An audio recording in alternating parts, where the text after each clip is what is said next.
सार वचन राधा स्वामी वार्तिक भाग दूसरा वचन 198।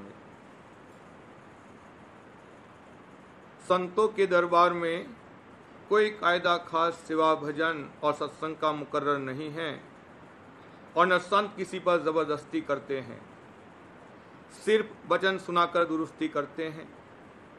जो उत्तम जीव हैं वो जल्द मानते हैं और समझ जाते हैं, और जो मध्यम हैं वो आहिस्ता आहिस्ता मानते हैं, और जो नहीं समझते और नहीं मानते वो सत्संग में ठहर नहीं सकते।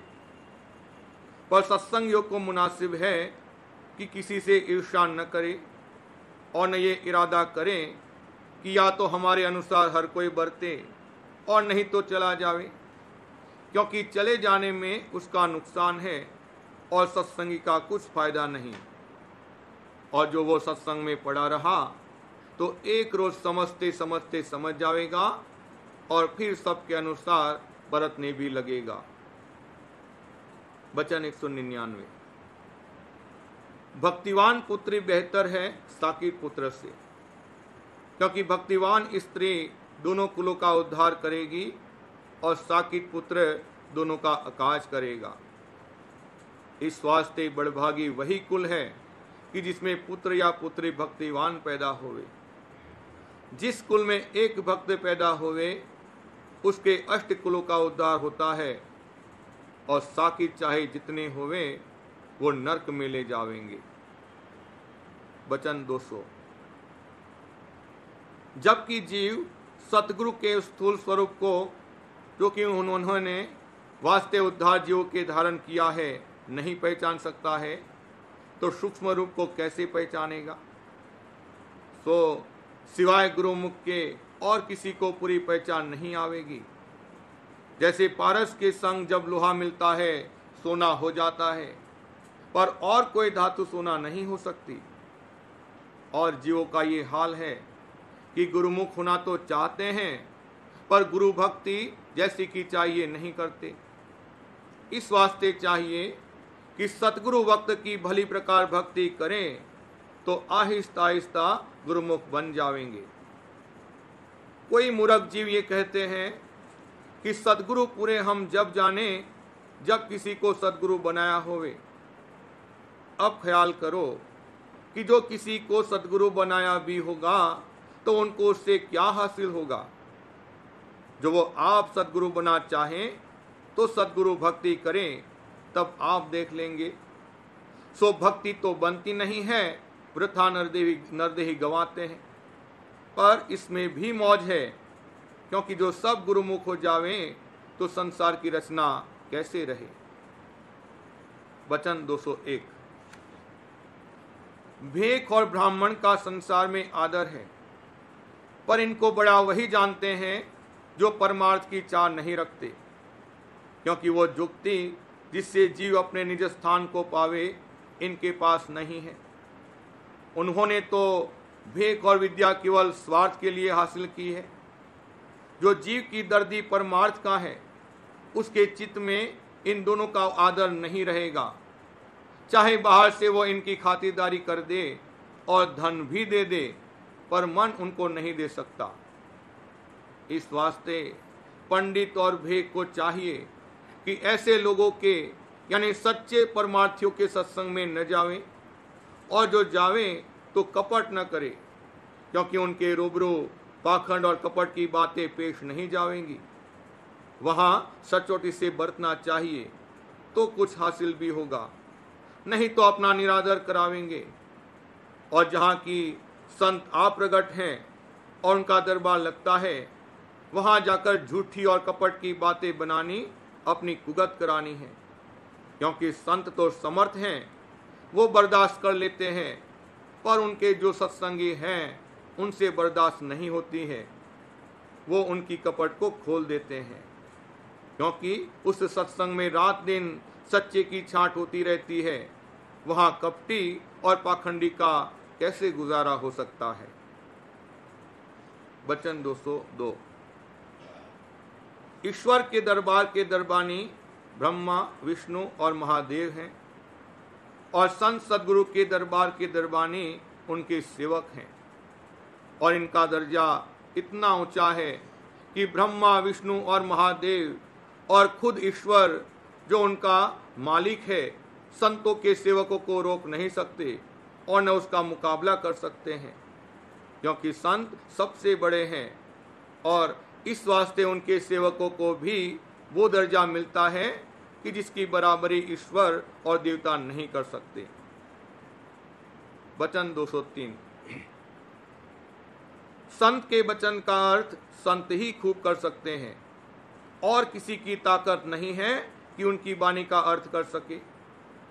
जो कोई करेगा वो अपनी बुद्धि अनुसार करेगा और बुद्धि की उसमें गम नहीं है, क्योंकि संतों की वाणी अनुभवी है और उसके अर्थ भी अनुभवी हैं। विद्यावान की ताकत नहीं कि उसको ज्यों का त्यों समझ सके। वचन 204। जो नाम में शक्ति होती तो हजारों जप रहे हैं, किसी को तो असर होता। इससे मालूम हुआ कि नाम में शक्ति नहीं है, शक्ति सतगुरु में है। बड़भागी वो जीव हैं जो सतगुरु को सेव रहे हैं, जो गुनहगार भी हैं और सतगुरु को पकड़ लिया है तो वो माफ हो जाएंगे, और जो बेगुनाह हैं और सतगुरु को नहीं पकड़ा है तो वो बढ़ के गुनहगारों में गिने जाएंगे। वचन 205। बाजे मानी और अहंकारी लोग जो सत्संग में आते हैं उनको सत्संग का रस नहीं आता है, क्योंकि वो दोष दृष्टि लेकर आते हैं और जो समझाओ तो कुछ नहीं समझते और जाहिर में ग्रंथ का तो बहुत भाव करते हैं पर वचन एक भी नहीं मानते। और जो लोग वचन मानते हैं और जितना हो सके उसकी कमाई भी करते हैं और सतगुरु को मुख्य रखते हैं, उनको वे ऊंचा समझते हैं। ऐसे अहंकारियों को संतों से कभी कुछ फायदा न होगा। वो ग्रंथ के टेकी हैं और जो ग्रंथ में हुक्म है कि सतगुरु का खोज करो, उनकी सेवा से कुछ फायदा प्राप्त होगा, उसको नहीं मानते हैं, ग्रंथ ही को गुरु मानते हैं। ये लोग बरखिलाफ गुरु नानक के वचन के अमल करते हैं, क्योंकि ग्रंथ गुरु नहीं हो सकता। वो तो जड़ है, खुद बोलता नहीं है और न उपदेश कर सकता है। ये काम सदगुरु ही का है। अगर ग्रंथ उपदेश कर सकता तो निर्मले और उदासी काशी में जाकर पंडितों के किंकर न होते और ग्रंथ को वेद शास्त्र से कम न समझते और तीर्थ और व्रत में न भरमते और अपने चेलों को ये उपदेश न करते कि बाद उनके मरने के उनकी गया करो। ग्रंथ में वो भेद है जो कि वेद के कर्ता ब्रह्मा को भी मालूम न हुआ, पर सिवाय सतगुरु पुरे के दूसरा कोई उस भेद को बयान नहीं कर सकता। इस वास्ते सबको चाहिए कि मुख्यता सतगुरु की करें। वो ग्रंथ का उपदेश भी कह सकते हैं और बिना ग्रंथ भी उद्धार कर सकते हैं। और जो लोग सतगुरु वक्त का खोज नहीं करते वो 84 में भरमेंगे।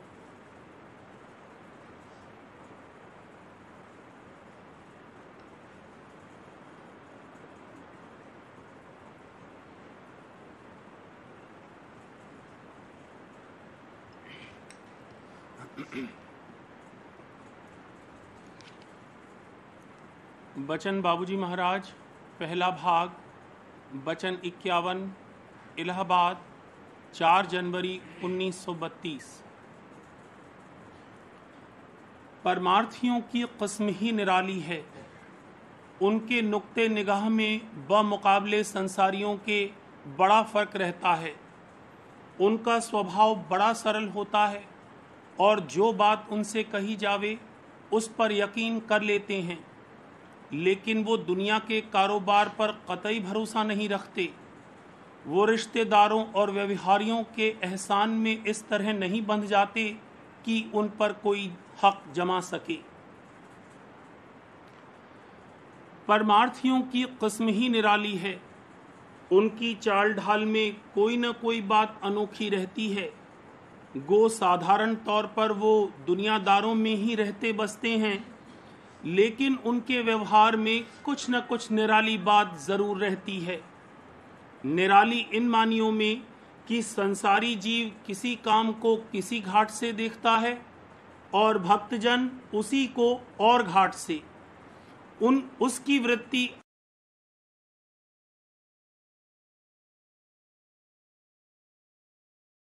ऐसा कि संसारी रखता है नहीं रखता। संसारी पंचदूत और अपनी ख्वाहिशात व ज़ाहिरी इंद्रियों के लिहाज से हर बात का फैसला करता है और जो चाह प्रबल होती है उसी की छाया उसकी हर बात में छाई रहती है।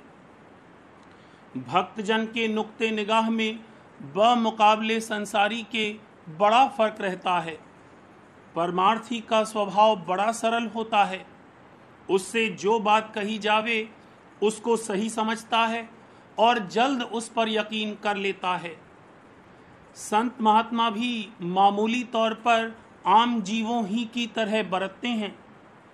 हुजूर महाराज सबकी बात पर यकीन कर लेते थे। किसी ने कहा हुजूर ऐसा है, फरमाया ठीक है। किसी ने कहा हुजूर ये तो वैसा है, फरमाया ठीक है। संत महात्मा खटमुखी आईना है, जिसका जैसा स्वरूप है वैसा ही नजर आता है। अगर कोई जाहिरदारी से बरतता है तो वो उसके साथ ऐसा बर्ताव रखते हैं कि जिसको देखकर ये ख्याल होता है कि इसके सिवाय और कोई भक्त आया ही नहीं। भक्त की नज़र में तमाम दुनिया और उसका कुल कारोबार कुछ हैसियत नहीं रखता और न वो उस पर कतई भरोसा और एतबार करता है। ये दोनों बातें बज़ाहिर ज़िद्दैन मालूम होती हैं कि सबकी बात पर भरोसा भी करे और किसी का एतबार भी न रखे, लेकिन है ऐसा ही। वो तो जानता है कि यहाँ की कोई चीज़ कायम रहने वाली नहीं है और जिस घाट से आम तौर पर जीव कार्रवाई करते हैं वो घाट ही बदल जावेगा। दुनियादार भी भक्तजन को मामूली व्यवहार में बड़ी कद्र और एतबार की नज़र से देखते हैं। वो जानते हैं कि ये झूठ नहीं बोलेगा, अपने वचन का पालन करेगा। शुरू दिनों में जिस दुकानदार को मालूम हो जाता था कि ये सत्संगी है तो वो उसको बड़े इत्मीनान से उधार दे देता था। मौजूदा तफरका होते हुए भी वो बात अभी बाकी है। बनिस्बत संसारी आदमियों के उनका एतबार अभी भी कहीं ज़्यादा किया जाता है। हालांकि सत्संग बेड़ा है और उसमें कोई कोई दुनियादारों से भी बढ़कर चालबाज निकल आते हैं।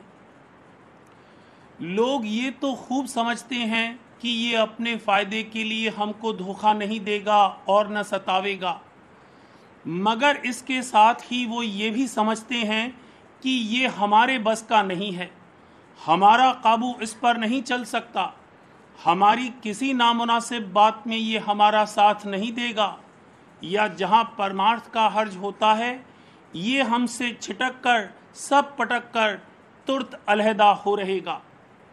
बल्कि बाप बेटा खाविंद बीबी तक इस बात को जान जाते हैं कि वो चाहे जितने अच्छे वालदैन हों, चाहे जितने अच्छे मियाँ बीवी हों, जब आठनेगी तो मुकद्दम परमार्थ ही रहेगा, मुख्यता उसी की रहेगी। उनका और सब संसारियों का ये जान लेना अच्छा है और उनको जता भी देना चाहिए कि हम तुम्हारे काबू और इख्तियार से बाहर हैं। गो ज़ाहिरी बर्ताव में जहाँ तक मुमकिन होगा तुम्हारे हकूक़ को नज़रअंदाज नहीं करेंगे। फ़र्ज़ किया किसी का लड़का है तो चूंकि उसको किसी बात का मोह नहीं है या मोह ढीला हो गया है, वो उसको खर्च हत्तुल वसा खूब कुशादा दिली से देगा, भींचा भांची नहीं करेगा। कहेगा कि लो बेटा तुम्हारे ही लिए तो है। लेकिन वो रिश्तेमंदों और व्यवहारियों के एहसान में इस तरह नहीं रहेगा कि वो उस पर दावा कर सकें। उसकी खुद पकड़ उनमें नहीं रहेगी। वो दंग रह जावेंगे कि वो किसी तरह उनकी पकड़ में नहीं आता, इधर से पकड़ना चाहा उधर से निकल गया। एक बार हुजूर महाराज बाबू जीवनलाल वाली कोठरी में से निकलकर उस कमरे में आ रहे थे जिसमें अब लालाजी साहब का पलंग है। उस वक्त 15-20 आदमी उस कमरे में मौजूद होंगे। हुजूर महाराज ने उन सब लोगों से कहा कि बिला ख्याल इसके कि तुम हमारे ऊपर गिर पड़ोगे या हमारे चोट लग जाएगी या तुम हमसे भिड़ जाओगे, तुम हमें छुओ व पकड़ो। सब लोग एक साथ उनको छूने के लिए दौड़े। सबको ये मालूम होता था कि अब छुआ, इधर से छुए ही लेते हैं, अब के ज़रा बच गए, उधर से निकल गए, नहीं तो पकड़ ही लेते। लेकिन उस छोटे से कमरे में और इतने आदमियों ने एक साथ कोशिश करके भी उनका दामन तक न छू पाया। पकड़ना तो दरकिनार, उंगली तक न लगा सके। 2-3 मिनट बाद हुजूर महाराज धीरे से पलंग पर विराजमान हो गए। वो समर्थ पुरुष थे, उन्होंने उसको करके दिखला दिया। किसी का भक्त को न अपनाना ही इसके हक में निहायत मुफीद है। किसी दुकान पर बहुत सी चीज़ें रखी हैं, कुछ तो सामने रखी हैं। एक चीज़ बहुत कीमती, बहुत अच्छी है, एक कोने में अलहदा रखी हुई है। जो सामने रखी है उनको हर शख्स आकर देखता है, उठाता है, ठोंक ठोंक कर देखता भालता है। खाने की चीज़ है तो कहता है कि मैं चख कर देखूंगा और पसंद आई तो लूँगा, और मुंह में डालकर चट भी कर जाता है, और सूंघने की है तो सूंघ भी लेता है। लेकिन जो चीज़ अलहदा रखी होती है और उसके लिए ये कह दिया जावे कि वो बिक गई है, तो चाहे ललचाहट की नज़र से ख़रीदार उसको दूर से देखे भी, लेकिन देखने भालने और ठोक पीट की जहमत से वो चीज़ बच जाती है। इसी तरह इस माया की हाट में मन और काल कर्म की बोली बोल बोल कर जीव को नीलाम में खरीदते हैं। लेकिन जो जीव दुनिया से बेजार हो गए हैं, दुनिया के भी किसी काम के नहीं रहे हैं और बस एक मालिक के हो रहे हैं, वो गोया मालिक के लिए बिक गए हैं और मालिक ने उनको खरीद लिया है। गो वो अभी इस माया की हाट में मौजूद हैं, लेकिन ऐसे हैं जैसे कि बिका हुआ थान अलमारी में अलहदा रखा हुआ है। वो माया काल के हाथ जो बिदत होती है उससे बच जाते हैं। ऐसे जीव जब इस चोले को छोड़ेंगे तो अपने सच्चे खरीदार के पास यानी मालिक के चरणों में समाएंगे। वो बिला दामों के खरीदे हुए हैं, मैं चेरी गुरु बिना दाम की। उनका मोल माया लगा भी नहीं सकती, माया के पास है भी क्या।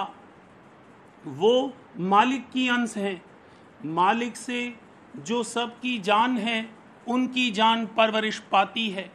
वो मालिक की चीज़ हैं, उसकी थी, उसने अपनी ले ली। उनका मोल क्या और हो भी क्यों कर सकता है और कौन दे सकता है। यहाँ कोई चीज़ ऐसी नहीं है जिससे उनका मोल किया जा सके, वो अनमोल हैं। मालिक की तरफ से एवज में दया और प्रेम की बख्शिश होती है। जब सचौटी से मालिक का हो रहेगा तो वही संसारी जीव अपना मत्था नवावेंगे और दया की अभिलाषा करेंगे। जिसको ऐसी हालत प्राप्त हो उसके अहोभाग्य हैं। वो कैसी शुभ घड़ी होगी जब हम भी ये कह सकेंगे कि हम तो मालिक के हाथ बिके हुए हैं, उसके बेदाम खरीदे गुलाम हैं। जो अभी संसार और उसके सामान में लिप्त हैं और मालिक के हाथों इस तरह नहीं बिके हैं, वो मनमुख हैं और परमार्थ की दौलत से महरूम हैं। मनमुख फिरे किसी का नाही, कहो क्यों कर परमार्थ पा।